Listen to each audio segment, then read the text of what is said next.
Finalmente chegou o momento que eu tanto esperava, o momento em que Arsenal e Manchester City chegam ao mesmo número de jogos dentro da Premier League. É o fim daquele asterisco, né, de que um tem tantos pontos a menos do que o outro, mas o outro tem, sei lá, X jogos a mais ou a menos. Enfim, isso acabou. Evidentemente que só nesse prisma, né? Porque se você for passar já para o terceiro colocado, que é o Manchester United, ele tem um jogo a menos do que essa dupla que está à frente do United na tabela, e vários outros times também têm, uns têm 24, outros têm 25 jogos, enfim, mas pelo menos para esse prisma, esse asterisco ele foi enterrado. Até segunda ordem, né? Não sei se isso vai voltar a acontecer, mas pelo menos agora o Arsenal tem 5 pontos de vantagem para o Manchester City com o mesmo número de jogos. E que cenário maravilhoso para o Arsenal, né, cara?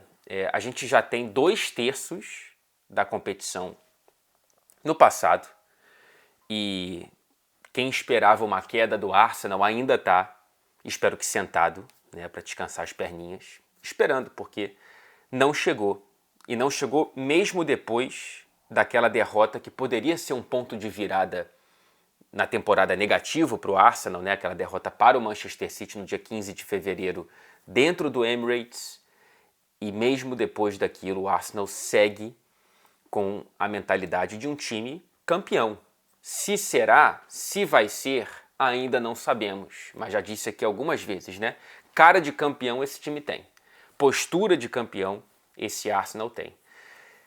E a vitória contra o Everton é mais um exemplo de como essa postura é aliada de um futebol coletivo muito bonito, né? De um futebol coletivo que tem uma distribuição de protagonismo. 2 gols de Gabriel Martinelli, 11 gols marcados nesta Premier League. 1 gol, o que abriu o placar de Bukayo Saka, 10 gols marcados nesta Premier League. O Arsenal é o único time nesta edição do Campeonato Inglês que tem 2 jogadores com 2 dígitos de gols marcados, com 10 ou mais gols marcados nesta competição, nesta temporada. Então, assim, o Arsenal ele tem coletivo, o Arsenal ele tem indivíduos, plural de indivíduos, plural de protagonistas.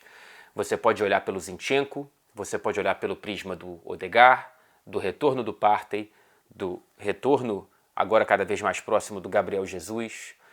Cara, é muito interessante. É muito interessante ver o que esse Arsenal está construindo nesta Premier League. Agora falta o terço final, faltam 13 rodadas. E o fato é que o Arsenal depende apenas de si. Ainda tem um confronto direto com o Manchester City em Manchester, mas se você tirar uma possível derrota desse confronto da conta, ainda são 2 pontos de vantagem, né, que o Arsenal tem neste momento para o Manchester City. Outros dados interessantes aqui, falando, né, de Saka e Martinelli especificamente. Olha, os últimos 10 gols marcados pelo Arsenal, 2 últimos 10, 7 foram da dupla. E olhando para o futebol europeu, nesta temporada, dos 4 jogadores com menos de 21 anos, com mais gols marcados dentro das 5 principais ligas europeias, 3 são do Arsenal. Martinelli, Saka, o Balogun, que está emprestado para o Reims, da Ligue 1, e o outro é o Musiala, do Bayern de Munique. Então, assim, a juventude desse Arsenal, ela transpira não só em Londres, mas também fora de Londres. E focando um pouquinho no Martinelli, rapidamente, eu lembro de quando o Klopp o chamou de talento do século, né? Não sei se é para tanto, mas é impressionante como a estabilidade física, ela, no caso do Martinelli, ela necessariamente é precursora da estabilidade técnica. Porque nem todo mundo que tem estabilidade física tem estabilidade técnica. No caso do Martinelli é isso, ele precisa disso, e que bom que ele está conseguindo apresentar isso, porque dentro de campo, tecnicamente, o que ele vem dando para esse Arsenal precisava apenas de ter um físico que aguentasse a consistência de uma temporada, né? E é muito bom ver o Martinelli jogando tanto, e eu uso tanto em termos quantitativos e qualitativos. Olhando para o outro lado desse jogo, olhando para o Everton, mas não apenas para ele, a briga contra o rebaixamento ela está interessantíssima, né? Olha aqui, a tabela hoje. A gente tem 9 pontos separando o lanterna Southampton do 12º colocado Crystal Palace. São 9 clubes e 9 pontos. E 13 rodadas a serem disputadas. É interessante quando eu digo para quem está de espectador, né? É claro que dentro desses 9 clubes, uns têm mais e outros têm menos cara de time que vai brigar até o fim contra o rebaixamento ou que de fato será rebaixado. Por exemplo, não acredito que o Palace seja um deles, mas a matemática ela é interessante. Olhando para a briga da parte de cima, a próxima rodada ela já pode ser bastante interessante, porque no sábado, enquanto o Manchester City recebe o 5º colocado Newcastle, o Arsenal enfrenta o Bournemouth, 19º colocado dentro do Emirates. E isso já pode ter um impacto na diferença de pontos entre essas duas equipes, evidentemente, né? São 2 jogos com perfis bastante diferentes, mas quem pode acabar sendo fiel dessa balança a curto, médio prazo é o Liverpool, que se juntou, pelo menos em teoria, à briga pela Liga dos Campeões, à briga pelo G4, vitória importantíssima contra o Wolverhampton, por mais que não tenha sido uma atuação apenas positiva do Liverpool, teve pontos positivos e o principal deles, acredito, tenha sido o resultado, que é conseguir fazer os 3 pontos, e agora o Liverpool tem 6 pontos de diferença para o Tottenham, que tem um jogo a mais. E o Tottenham é quem abre o G4.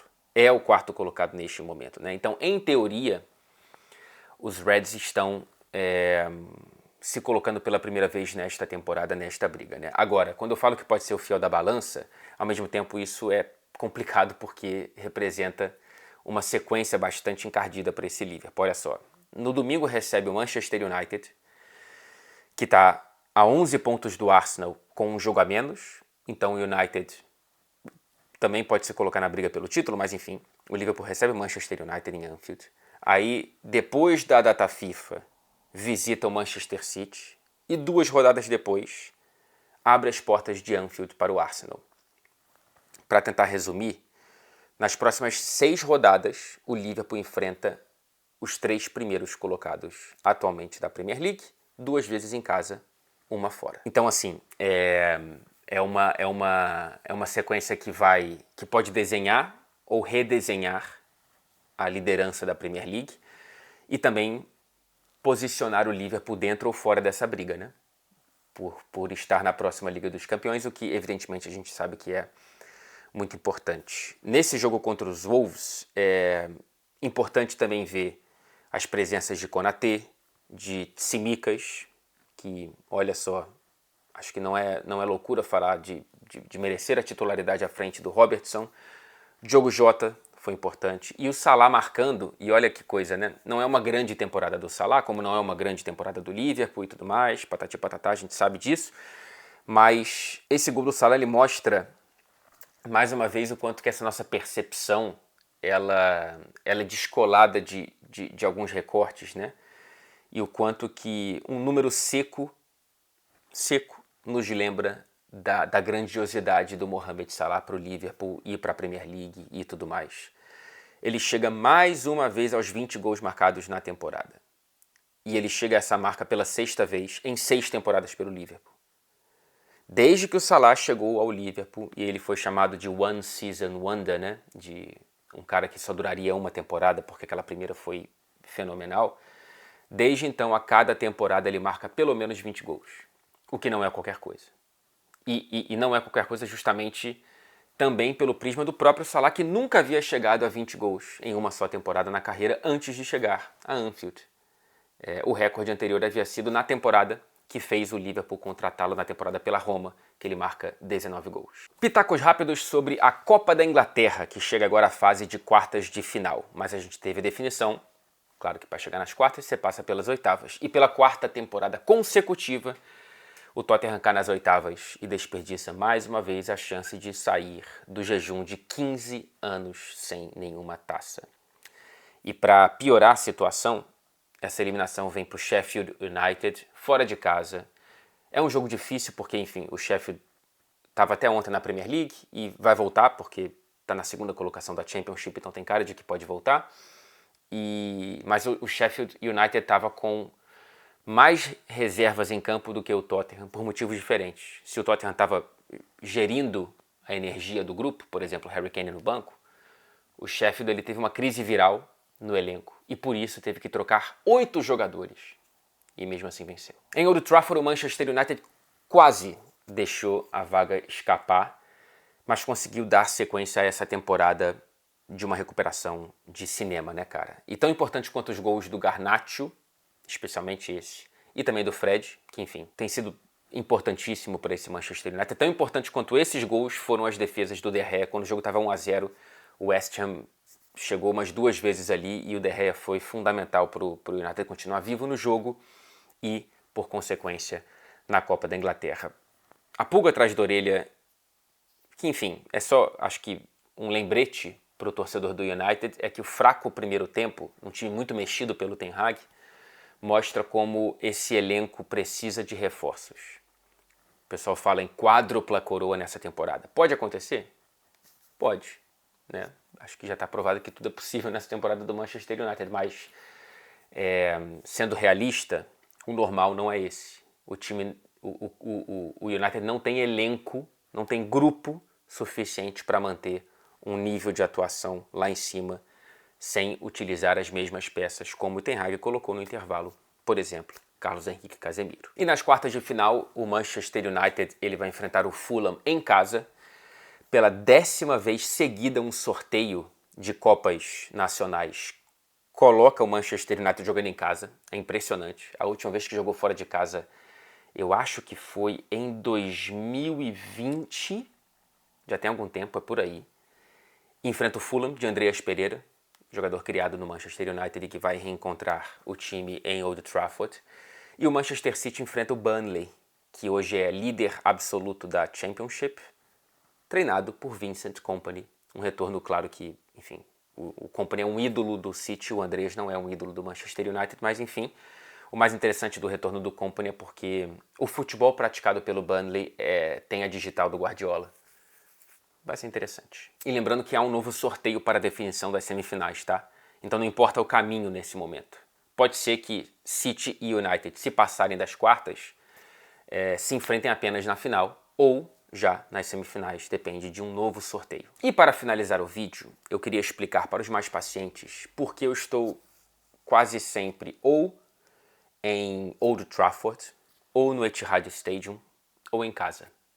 E não no Emirates, e não em Stamford Bridge, e não no estádio do Tottenham, e menos em Anfield, enfim. Eu vou tentar fazer essa explicação de maneira simples, tá? Eu sou correspondente aqui em Manchester, eu vivo em Manchester, portanto no norte da Inglaterra, pela TNT Sport, né? Sabemos disso. A TNT, ela não tem os direitos de nenhuma competição, a não ser da Liga dos Campeões. Então a gente não transmite a Copa da Inglaterra, a Copa da Liga Inglesa, a gente não transmite a Premier League, nem a Europa League. E então, o que isso nos dá de diferença em termos de para onde eu sou enviado, né?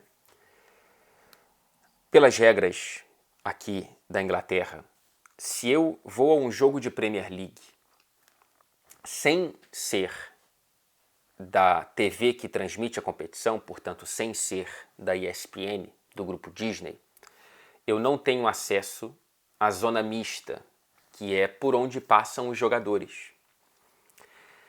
Eu só tenho acesso às entrevistas coletivas dos treinadores.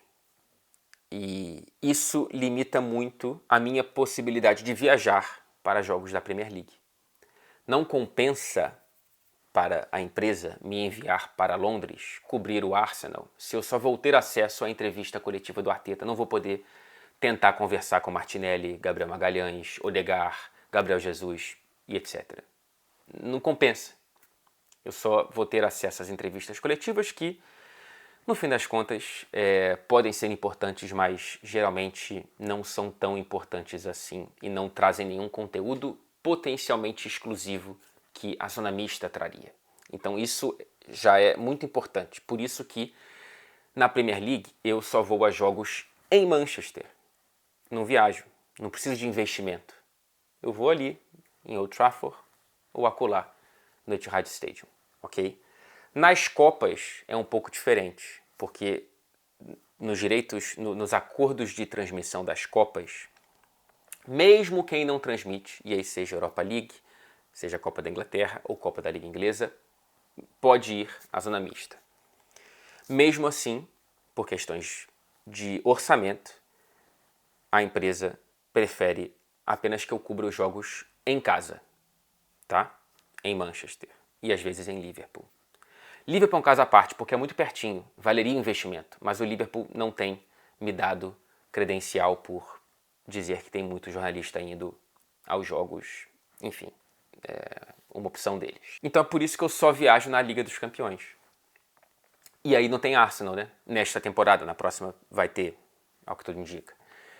Então, na semana que vem, eu estarei no estádio do Tottenham para a partida contra o Milan. Estarei em Stamford Bridge para a partida contra o Borussia Dortmund. Haverá vídeos aqui no canal, caso as partidas tenham um grau de interesse por aqui. Mas eu sei que é exceção, né? Se Tottenham e Chelsea forem eliminados da Champions, o que eu torço para que não aconteça, será a minha última vez nesta temporada nesses estádios, porque não faz sentido voltar lá para a Premier League por conta dessa limitação de acesso a entrevistas pós-jogo, basicamente. É isso. Então, torcedor do Arsenal, não fica bravo comigo, não é uma escolha pessoal. É uma consequência de demandas profissionais. Se tudo der certo na próxima temporada, eu vou cobrir o Arsenal mais de perto na Liga dos Campeões. Só que para isso acontecer, outro vai ter que sair de cena. Então, assim, nunca todo mundo vai estar feliz, né? E nem eu. E paciência, como o Guardiola disse outro dia na entrevista coletiva, a felicidade é superestimada. Eu concordo muito com isso. Então, assim, que a gente se contente com o que temos à disposição agora. Se na próxima temporada for diferente, que a gente sorria também. Eu não posso abraçar o mundo, por mais que essa seja a vontade de vez em quando. Obrigado por abraçar esse vídeo e até o próximo.